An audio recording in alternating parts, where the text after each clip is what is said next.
And my wife and I grabbed the kids. Again, it's 1 o'clock in the morning, so they're half asleep, and we go into the hallway, which is the innermost part of the house, away from windows and away from walls. And as soon as we get into the hallway, it's boom, pop, pop, pop, pop, pop. All the windows pop, my ears pop, and the most intense amount of wind I've ever felt comes over my family. And he starts to push me back and forth, and I'm literally on top of my daughter, feeling this wind pushes back and forth in between these doors, just bum, bum, bum, bum, bum, bum. And I feel the suction just trying to take me out. I feel the suction trying to pull me out of the house as it goes over top of us.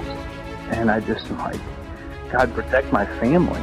You know, I'm going to be thrown out into the front yard here, but protect them. Welcome to OTR, Achieving Mental Health for Real. This is where we talk honestly about what people actually live with: anxiety, depression, ADHD, dyslexia, OCD, trauma, and more. No stigma, no sugarcoating, just real conversations about how you think, how you feel, and how you move through the world. If you're looking for clarity, validation, and a place where your story makes sense, you're in the right space. Let's get into it. Today on OTR, we sit down with Jon Edlin, a husband, father, and tornado survivor whose life changed in 6 seconds when an EF3 tornado tore through his Nashville home in March of 2020. Jon walks us through the moment the storm hit, the shock that followed, and the months of PTSD symptoms that stayed long after the debris was cleared.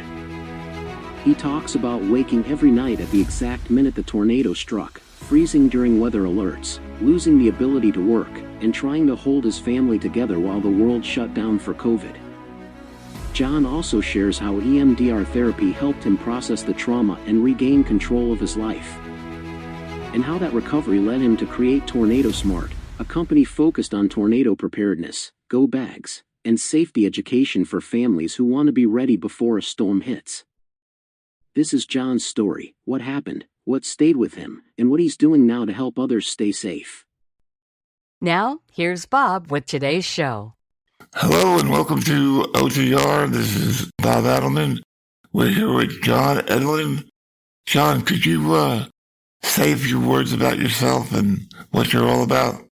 Yeah, so I live in Kansas City and have been spending the last 6 years of my life helping people prepare for tornadoes and not doing what I did before a tornado, which was not being prepared, and also rolling into helping people through any kind of trauma experiences they have with PTSD and that kind of thing, based off of my experience as well. So what happened to Jon in the year 2020 was very interesting, and I won't waste any time getting right into it. If you can explain it as best as you can, what actually happened that day, and that would be great if you could start off just with a blow-by-blow of that particular day. Yeah. So it was March 2020, very kind of typical spring day in Nashville, Tennessee, where I was living with my small family, my wife and my 5-year-old son and my 7-year-old daughter. And we were going to bed that night, not really thinking too much about the weather. But when we were awoken by the tornado sirens, we knew we needed to take cover. And I grew up in Kansas City, so I knew about tornadoes. I knew that they were serious, but I also knew in Nashville I didn't have a basement. So I was trying to figure out where to put my family so that we could stay safe. And my wife and I grabbed the kids. Again, it's 1 o'clock in the morning, so they're half asleep, and we go into the hallway, which is the innermost part of the house, away from windows and away from walls. And as soon as we get into the hallway, it's boom, pop, pop, pop, pop, pop. All the windows pop, my ears pop, and the most intense amount of wind I've ever felt comes over my family. And it starts to push me back and forth, and I'm literally on top of my daughter, feeling this wind pushes back and forth in between these doors, just bum, bum, bum, bum, bum, bum. And I feel the suction just trying to take me out. I feel the suction trying to pull me out of the house as it goes over top of us. And I just am like, God, protect my family. I'm going to be thrown out into the front yard here, but protect them. And so as soon as I said that, everything stopped. And I looked around and we were actually all okay. There wasn't a scratch on us, and we were all in shock, but we were all okay. Our house was completely destroyed. When I opened up the door to their bedroom, everything was gone. When I opened up the door to our bedroom, there was a brick wall on top of our bed. Ceiling's gone. Everything's gone. We demolished the house. We lost everything, but we were okay. We were safe. After that, you kind of imagine that you call 911 and emergency vehicles are there and you all get to safety pretty quickly and neighbors are out helping and all that. But that wasn't the case for us. For us, the tornado had hit downtown Nashville before it hit us. So when I called 911, the line was busy because everybody was already taking care of the downtown area. And I didn't know what to do. And I looked around and all of our neighbors were in shock. They were all still in their house. They were scared to get out. There's power lines down. There's trees down. Our best friend neighbor is huddled in her bathroom with her dog, trying to make sure her dog doesn't escape and, get into glass and all the debris that was around. So it really wasn't like that. And so I just called my cousin who lives, 5 miles down the road to come and get us, but it's 1 a.m. So he was sleeping. So I called my dad, who's in Kansas City, and he picked up and I said, call Jamie, my cousin, until he picks up and can come and get us. And so my dad did. But it still took 2 hours. Even though my cousin lived 5 miles down the road, it took 2 hours for him to get there because there was so much debris. And then when he did, we were still 3 blocks away from his car because he couldn't park close enough. So my family and I loaded up, just kind of held each other, grabbed what we could into a little backpack, and then we walked over power lines and down trees to my cousin's car and made it to safety that night. So what was the condition of the house at that point? It was completely gone. I mean, basically, you had the whole east side of it was no walls, no ceiling, and really the only thing that was left was our little hallway where we were at. Oh, my God. Yeah. Wow. Had you been in a tornado before, or is this the first one? No, yeah. I mean, growing up in Kansas City, I always had the tornado warnings, and we had a basement, so we'd go down to the basement, and there really wasn't a tornado that even hit close to my neighborhood growing up. And so I was aware of them, but had never actually seen in real life the destruction, and obviously never felt it as well. Were all the houses around you messed up, or it kind of picked on your house?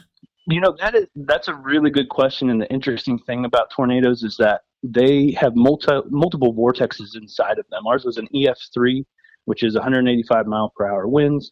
And each, inside the tornado, the big wedge that you see, there's usually 3 or 4 vortexes that go around. So it can destroy one house and leave another house untouched, which I think was hard for me mentally to process. Why did our house get completely destroyed, but our next door neighbor didn't lose a shingle? And their windows didn't pop out. How is that even possible? Yeah. It seems like a targeted thing that I mentally had to, work through. There was a buildup of the storm. It just kept getting worse. How long were you in the hallway waiting? Well, it felt about 30 minutes, but the actual tornado when it went over us was only about 6 seconds. And the amount of time we had from the tornado warning going off, like our phones buzzing and the sirens going off, was about 3 minutes. And what did it sound like? I mean, when it was actually hitting, did it go directly over your house or just partly? Yeah, directly over our house. So when we got the kids into the hallway, I could hear, before the windows popped and my ears popped, I could hear the sound like they talk about, that train sound. But it sounds more like 5 jet engines, and it rumbles your chest, and it's just terrifying. You can feel it all over your body. And then when it hits, it just pushes all the insulation and the glass and the wood from tearing up the house around you, all over you. And you can see, later we got a drone footage and we could see the path of the tornado, and it literally went right over top of us. Wow. So your house is completely destroyed, or yeah, absolutely everything was completely destroyed, and even the things we tried to keep, like our like there were some clothes and stuff that we would find in the lawn and that kind of thing. We're like, oh, we could just wash this. Well, it had so much insulation inside of it, you really can't wash it enough to get those little pieces of fiberglass that's interwoven into the cloth out. So we literally replaced everything. Luckily, we had insurance, so that wasn't an issue, but we replaced everything. How did you had two kids? What was it, the 5 and 7 or something? Yeah. How was their reaction? Were they just screaming or? Right. Well, even when you talk about it today with them, they kind of say it was a little bit like a dream, and so there was no scream. We were all in shock. Even my wife and I, there was no screaming. It was just silence because your brain is trying to process what happens. And I think for our kids, they literally just thought they were in a dream.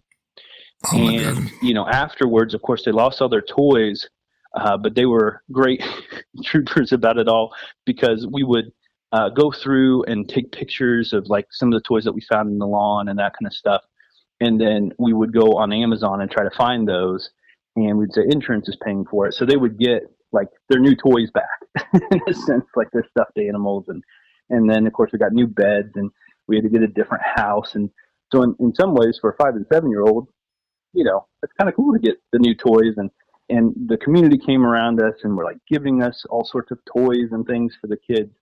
So they ended up, being okay. And just now have to kind of process what actually happened, because I think in the moment it's hard to wrap your head around that. How old were you at the time? I was 33. My wife's 33, and my kids were 5 and 7. And you were never in a storm this intense before? It was the first time? Not even close. Not even close to it. Wow, that's crazy. So initially you were kind of in shock at first. How did you feel at first? Was it just total shock and disbelief? The adrenaline is pumping through. So immediately when it happens, you're just survival mode. You're trying to find out how to get your family out of this dangerous situation, because obviously the house is completely destroyed. There's glass everywhere. So, that's your first thing. And then we got to my cousin's house, and then I started to think through, okay, like I don't really fully understand if anything's still, salvageable, and if I can go back and get anything. So we went back and tried to get that, anything that was there, which we found we couldn't. And you're just trying to like do the logistics of like, now I got to reach out to insurance. Now I got to, let friends know. Now I got to find a car. Both of our cars were completely smashed by a gigantic tree. So we had friends who like loaned us their car, and, you do all these logistic things, but your brain and your body is still trying to comprehend the trauma you just went through of almost dying. And because we weren't hurt, we didn't go to the hospital. Because we weren't hurt physically, people assumed that emotionally we were fine. And so they would just keep trucking along with, all right, like, let's get you a car. Okay, did you do this for insurance? How are we going to get you this? And it's just very logical. And I'm like, I am having trouble functioning mentally. And literally my body would wake me up at 12:55 a.m. when the alarm went off every single night. So when the tornado sirens went off, it was at 12:55 a.m. And for 3 months after that, my body would wake me up at exactly 12:55 a.m. And I would have to process the whole thing, and I would shake, and I would be going through like there was an actual tornado. And we were staying in a hotel at the time, and I would get up and just go to the bathroom and just shake and like write out my experience in my phone, because that's all I knew what to do every single night for 3 months. So you lived in a motel for how long were you in the motel? We were in the motel for 2 weeks. Then we went to a rental house that was kind of down the road from our house. So again, we could go to just a lot of logistic things to go to the house, get it demolished, all of that. So it was a crazy time. And then if you're, if you think about March 2020, that's also when COVID happened and the whole world shut down. I was just going to ask you, how did that affect you? So the date of the tornado was what again? March 3rd, 2020. Wow. So it was when COVID hit. Right, exactly. And I was working in sales at the time for an event center, which is not good because Yeah. events were about to go down. I didn't know that at the time, but my boss was like, "Hey, take the time you need." Like they were great. They helped us, get everything situated. And then it was, I think, about a week and a half. I was supposed to go back into the office. Literally, the second day back into the office, they said everybody's got to leave. COVID, we're shutting down the office. So Oh then I my couldn't God. work from home and I'm like working on a lawn chair because we don't even have all the equipment that we need. And, it's just crazy. And then we're trying to buy furniture, but we got to do it online. And people were bringing us food, but then stopped bringing us food because they're like, well, we don't want to give you COVID by making food. So here's a DoorDash gift card, which again, nice, but just weird because the time you needed the community and physical interaction the most, everything shut down and we weren't allowed to have that anymore. How big was your hotel room? It was one of those extended stay ones. So we had a kitchen and couch and kind of two separate areas for a while. But that was only 2 weeks that we were there, and then we got to do that. Then you got the place. Yeah. Okay. So you said you woke up every night at 12:55. How long did that last?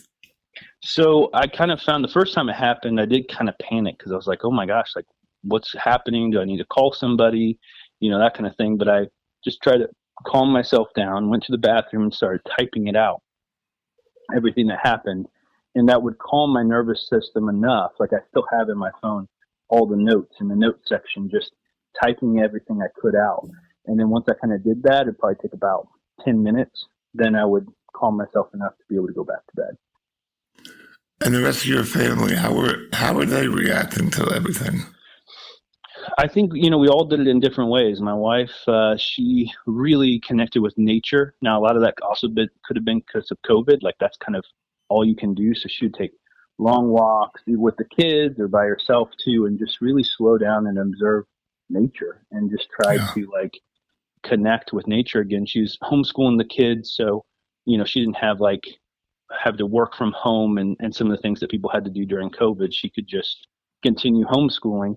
So it's not like their world changed a ton, but it did because even in homeschool, like you have community, right? Like they had homeschool families they would get together with, and now that wasn't the case. So now it was just like, how do we survive out here in nature? And at that point, we weren't ready to leave Nashville yet. And so about a year and a half later, we did finally decide like, hey, like we need to just be around family, and her family's from Kansas City too, so we just needed to be around family. And she was a singer-songwriter, so the reason we were out in Nashville was for her to co-write and write songs, but everything moved to Zoom, so we're like, well, we can do that in Kansas City too. So that was a big part of it. Okay. Then obviously you started to get symptoms of PTSD. And when did that start? I mean, other than just waking up at 12:55, what were the first symptoms that you started to get? Yeah, it really started. It was like prevalent anytime a storm came up right after the tornado, because you still got April, May and June where there's some tornado, threats and that kind of thing. So I would feel it then, but it was so mixed up with everything else. But then the next year, a whole year later, and I started to, anytime there was even just a small chance of a thunderstorm, I would start shaking and couldn't go into work. Like I'd have to call my boss and I can't go. Or if I was at work and I saw a severe chance was coming up in 3 or 4 hours, and my mind would just go blank. Like I couldn't work. I just had to tell my boss, like, I gotta go home. And I'll go home. What was your job again? It was sales. Okay. Yeah, it was sales for leadership events, which we found, a way to sell it through COVID, like a lot of companies did, through virtual and stuff. So I still had my job. I wasn't one of those who got laid off at COVID, which was nice. But I couldn't physically do my job because of this PTSD, where I would be on a phone call and like if I just looked at my phone and saw that there was, something pops up, severe chance of severe weather tonight at 6 p.m. and it's like 2. And I remember just talking to somebody on the phone, trying to sell them, this leadership course, and then being like, I'm sorry, I'm gonna have to call you back. Like my mind would just go Oh my God. blank, and I was in the moment. I was feeling my body would start to shake, and my mind would go numb, and all of that. And so I would just get home, and I would just turn off the lights and just lay in bed until So your weather passed. it was like an anxiety mostly? Yeah, or it felt like a reliving. It felt like I was back in the hallway, and I was huddled on top of my 7-year-old daughter, trying to hold her down while it tried to suck us out. Like I was just replaying that in my mind, and everything else shut down. I was just in survival mode. Okay. And so how many months did this go on before you addressed it with did you go to counseling, or did you start any kind of medication? I had no. It was just counseling, and I hadn't. There's so many logistical things to figure out that I just counseling wasn't really on the list, and also it was COVID, so I knew I couldn't go in, so it'd be a Zoom call, and I'm like, that seems kind of weird. But I was talking to my barber, and my barber was like, dude, you're really like, you can't go into work. Like, this is a big deal. You need to try this thing called EMDR, which are you familiar with that? Yeah. It's very good for PTSD. Yeah, I've heard. Yeah. And so he recommended that to me. He had gone through it and said, like, you really need to get help. So I reached out to a counselor who was EMDR certified, and I had never heard of it. So I was like, this seems kind of weird, but honestly, like, I'll try anything, You just went straight to EMDR? You didn't go to a counselor or anything else? Well, the counselor, was the one who walked me through the EMDR process. So it was about 8 sessions with the counselor. But I went in there telling her, like, hey, this is what's happening. I really want to do EMDR. So I think that helped because we knew exactly, like, what the goal was. And it literally changed my life. And it took away all the symptoms after those 8 sessions. And it was hard work. It was definitely hard work, but it was life-changing. So the symptoms were high anxiety, and was that the main symptom? Did you have a panic attack? Or?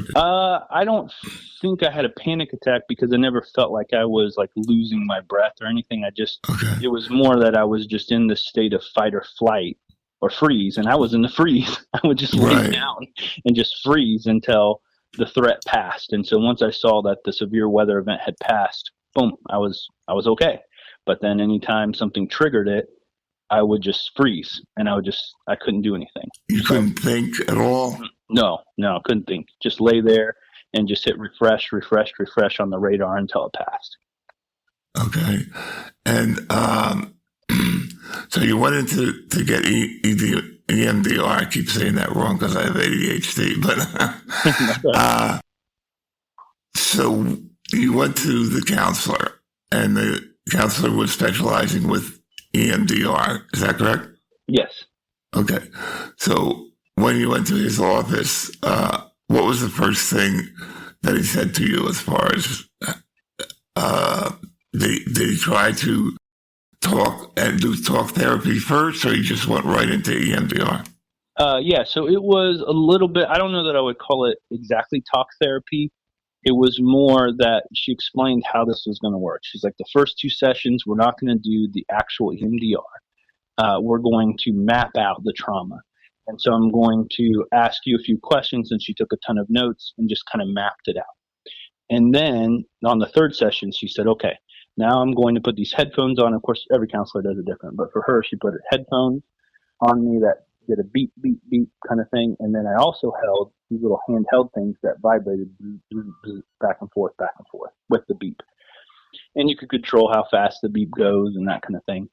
And then she would look at her notes and she'd say, okay, take me back to, the night before, or the night of the tornado before you went to bed.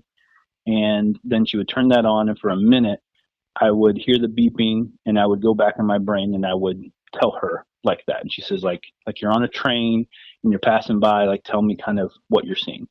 And then we would just do that, and we gradually walked all the way through the whole trauma like that. And it took, about 6 more sessions of doing that before we kind of got through everything and my body was able to release that trauma because I was able to process it. Okay, so you said she put headphones on you heard a constant beep. Is that what you're saying? Yeah, there's a beep in one ear, a beep in the other ear. So it kind of makes your brain go back and forth, which is my understanding of the eye movement desensitization right. Response kind of thing. So that's super helpful to be able to get the eyes to go back and forth and release that part of your memory that your brain is trying to protect you from remembering because it's too painful. And I literally, like, I could feel that. I could feel it kind of go past that roadblock and access it. And my body would shake the same way it did when I was in PTSD while I was talking about it. But then it eventually got to the point where I wouldn't shake while I was talking about it. How many sessions did it take for you to get the symptoms a little better? Yeah, it was 8 sessions. And the first 2 were just mapping it out, and then 6 sessions of actual EMDR. Okay. 6 sessions, and you were symptom free after that? Wow. Yeah. Okay. When you were going through this, what was the reaction? What reaction did your wife have and your kids have? Was your wife scared of how you were, or how did she react to your problem? I think it was understanding, like, because of where I was in the hallway, I was actually in between the 2 doors. She was up against kind of a solid wall, so she felt things differently. And she did go to talk therapy counseling. She didn't do the EMDR, but the talk therapy counseling helped her and, like, the reconnecting with nature. And she didn't have those responses like I had. So she was very encouraging on, hey, like, obviously this is affecting you in a really big way, like, whatever it takes, like, we're here to help you. And then when when my symptoms were gone, they were all relieved that anytime there was a storm, I wasn't just going to freeze up and go to the bedroom, because that's not helpful to anybody. So, and then when I was able to, from that, be able to go and tell my story, talk about it, do more research, and actually, inevitably start a company that now helps people train for tornado safety, then it's kind of this idea of like, wow, like, you're taking something awful and turning it into something good. I think that is encouraging to everybody. Oh yeah. Your kids didn't have any reactions? They didn't change their personality at all? No, in fact, like, they've now they go to this homeschool co-op group, and they were each taking this wild weather class, and they were like, oh, my dad wants to come and talk. And so I went to their classes and talked about it, and then they came up and kind of talked about their experience.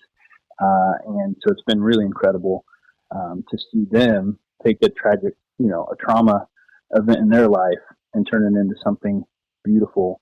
And again, I think, like, when they talk about it, it's more like it was a dream. And so I think now they just look to the grown-ups of, like, how do you overcome adversity? How do you overcome this?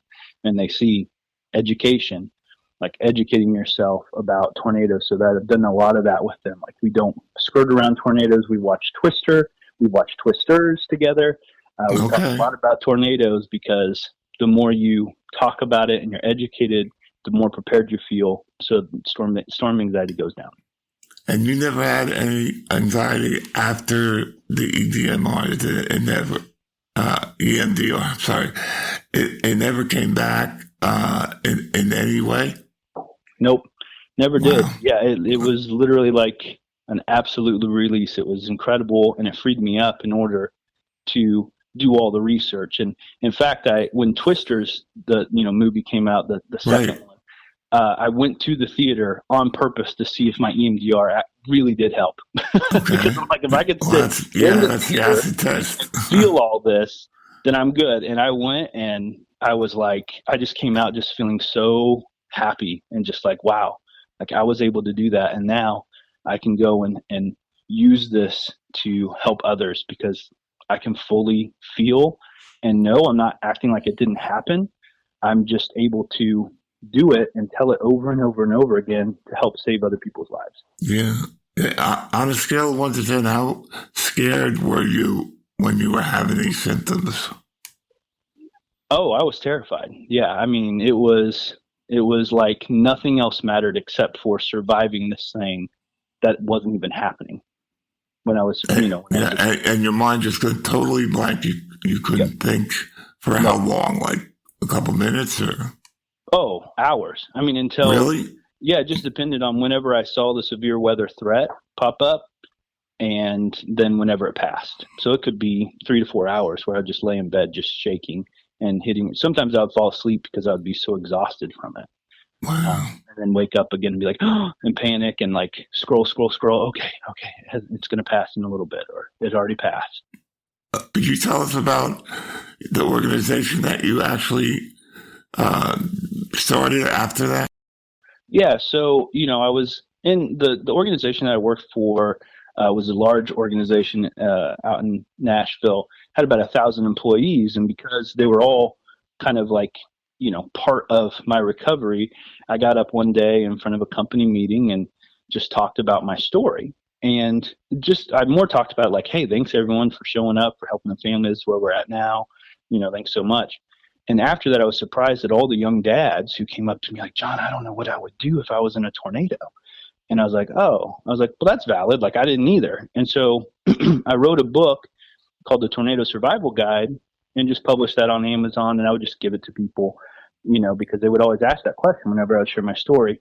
But then they were like, but like, really, like, what exactly do I need? And so that's when I started a company where we actually have pre-built tornado go bags of exactly what I wish I would have had before the tornado. And it comes with education, like, a 6-session education course online. And so that's kind of how it formed into a business. What's in a go bag exactly? So lantern, like light, is extremely important because you have your phone light, but it's really not enough. And especially if you have little kids, like I'm going around trying to find shoes, trying to find stuff for us, leaving them in the dark. Because I need my flashlight. And so I wish we would have had a lantern. I wish I would have packed my wallet and keys. So again, part of the education is like, what do you put in your tornado go bag when there's a tornado watch before it becomes a tornado warning where you got to take cover? You put your wallet and keys in there. You put medication in there. You put your dog's leash in there. You put things like that. But what actually comes in our pre-built ones is a lantern, is a tornado survival guide book, is a first aid kit. That's super important. And then also there is a whistle in case the house falls on top of you and you're trapped, and you can use that, and some extra gauze pads. So the bag is not stuffed with all the stuff you don't need, like food and water. You just don't need that after a tornado. And if I would have had one of those survival kits that you buy online, like on Amazon, it actually would have hurt me because I would have been digging through all sorts of water and 7 days of food to try to get you the first aid kit. Right. And so I just try to educate people. Every family is different. You're going to pack it with different stuff, but the idea is that you have a plan and you have it hanging in your safe spot. So each bag actually comes with a hanger, like one that you had in college where you put it up against the wall, sticky one, and you hold your backpack up there. Then your kids know, they see mom and dad have a plan. This is where we go in a tornado, and we have everything we need. So when your tornado hit, what was your first move? You made it out of your house, and what did you do after that? Well, we just texted people. Actually, we were just responding to text. Like at first, the kids went back to sleep in my cousin's guest room, and they were sleeping, and my wife and I remember sitting on the floor, just like, holy cow, did that just happen? And then about that time, it was already, 5, 6 o'clock in the morning at that point, because by the time we got over to my cousin's house, like that's how long it took to get around debris and stuff like that. Then we started getting text messages from like friends who were around the area, but not close enough to know there was a tornado. So one of my friends who lived like 20 minutes south was out working out that morning and turned on the news and saw there was a tornado that went right through my neighborhood and was like, Jon, are you okay? And it's awkward because he probably assumed I would write back, yeah, we're fine. But instead I was like, house is gone, barely survived, grateful to be alive. And it was just like text after text after text for that. When we got out of our house and really didn't go back until, the kids didn't go back for a long time. But when I went back, I just like surveyed it all And then we were just trying to find car and place to be. And, the house was irrelevant really at that point. It wasn't anything to do with the house. So you walked out of the house to, what did you say, your cousin's house? Yeah, cousin's house. Okay. So we stayed and there. How far a walk was that? And then went to a hotel and then got a rental down the road. How far a walk was that to your cousin's house? Well, so we had to walk 3 blocks to his car because that's as close as he could get. Yeah. And then my cousin's house was only 5 miles away, but it took us like at least an hour because we had to go around all this debris. Right. And there was there any wires down when you were walking? Oh yeah. Oh yeah. See, that's extremely dangerous. Yeah. Yeah, absolutely. And you just, I remember holding my 5-year-old, and my wife was holding my 7-year-old's hand, and we were just like, okay, step over that. Okay, be careful over here. So how did it look overall when you were outside? It was a lot of houses damaged or just some? Well, one of the nice things about our neighborhood is that they were all on an acre plot. And so I think that made a huge difference on the amount of houses that were hit. Now, there were a lot of trees that were down and power lines that were down and debris just scattered all over the place. But our house on the block was the worst one hit. And so other houses, had lost shingles and, those types of things. But ours, literally a direct hit. And, but yeah, just the amount of debris that's scattered around the neighborhood, it was insane. And how were your kids reacting to that? Were just be in shock.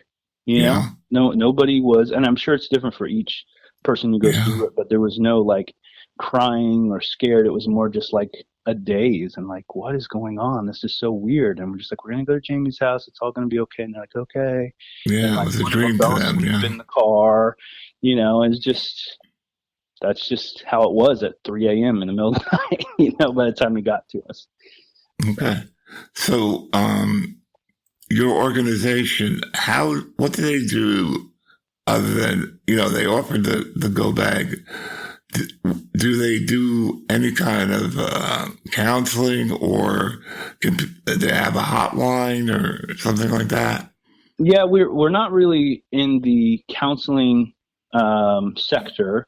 But we can point people. It's the same thing even with tornado shelters. Like a lot of people say, do you sell tornado shelters? No, but I have a tornado shelter company I work with that I can point people to. Same thing with counseling. If people say, hey, I'm having trouble with this, I can point them to a EMDR certified counselor in their area.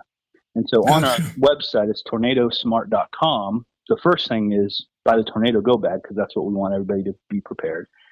But then also there's a part there where you can schedule a 30-minute consultation call with me. And sometimes those are like, hey, what do I do? Sometimes those are, hey, I just had a friend who went through this. So then I talked to a friend about insurance and counseling and all that. So it can look a lot of different ways. I don't charge for that. That's just something that I love to help people do. And I sell enough go bags to be able to, give out my time to be able to help people in need. Yeah, I'm sure there's a lot of people out there totally unprepared for a tornado.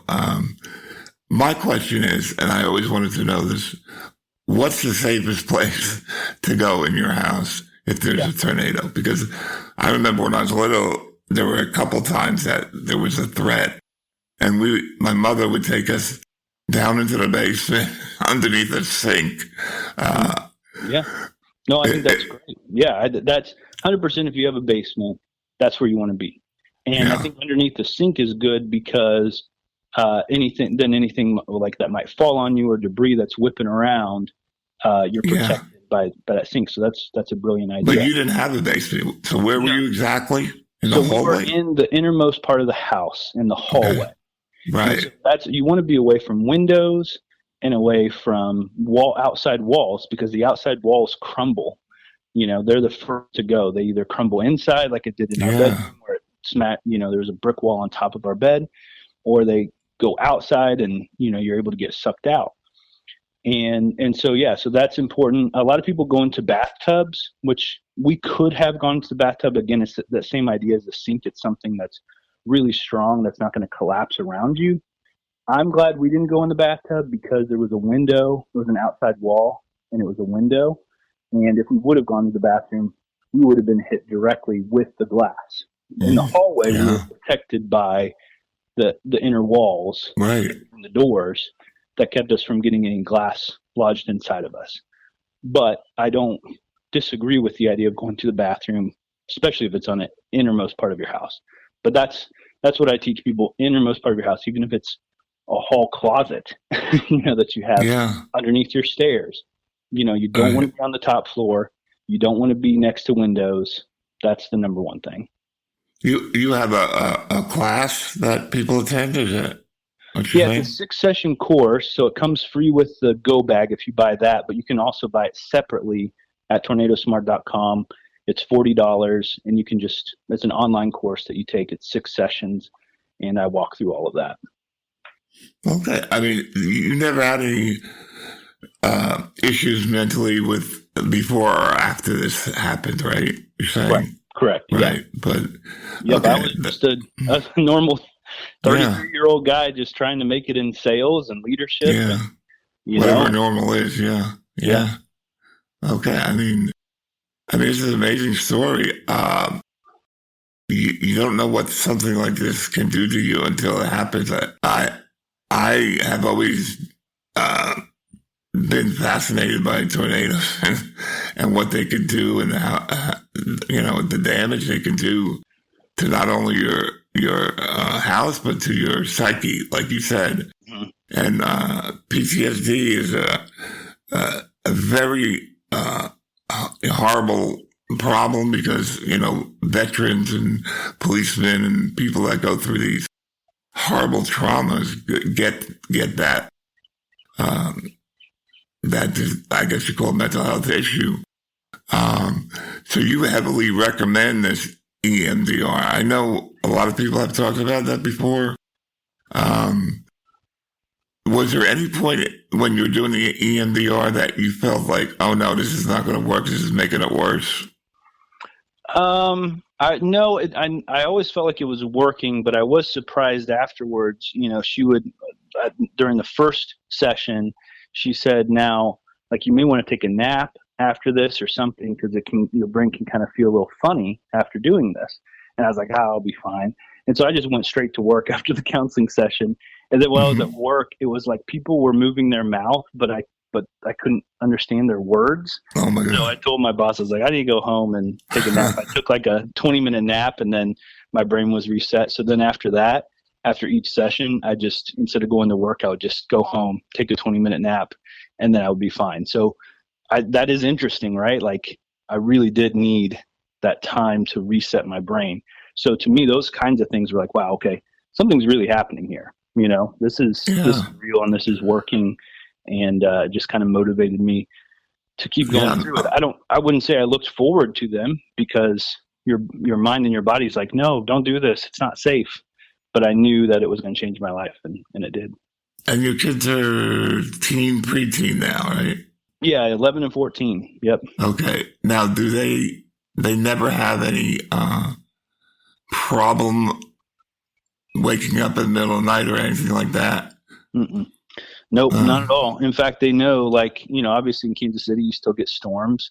And so like, if there's a storm, even in the middle of the night, they'll wake up and come down to the basement. Sometimes even if the tornado siren didn't go off, just because they know they're going to be safe down there, and then just go to sleep down there. So they don't have to worry about it. So I mean, this is great advice for people that, especially people that are in a tornado area. Mm-hmm. And it's also very good for people that might have some form of PTSD. I know there's a lot of people out there that have it and aren't getting help.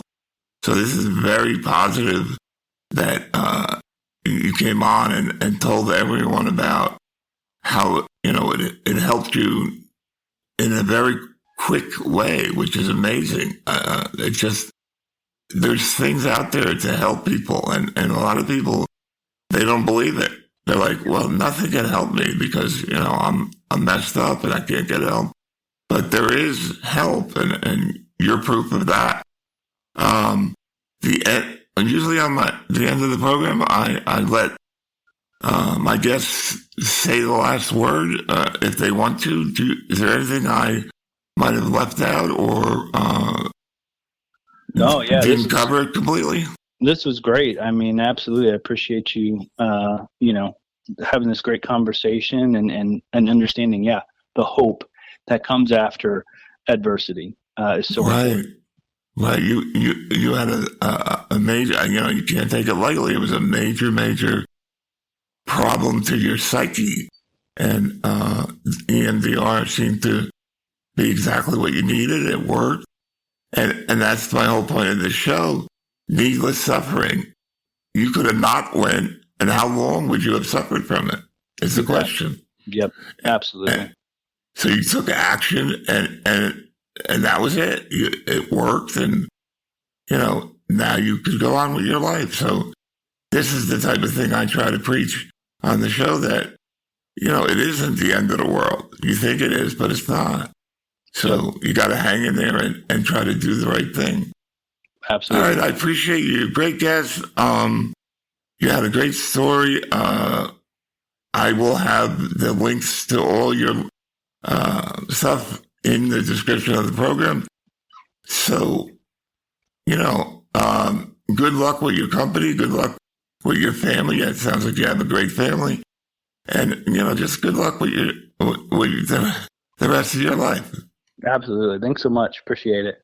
All right. Thanks a lot. Bye. Take care. Bye.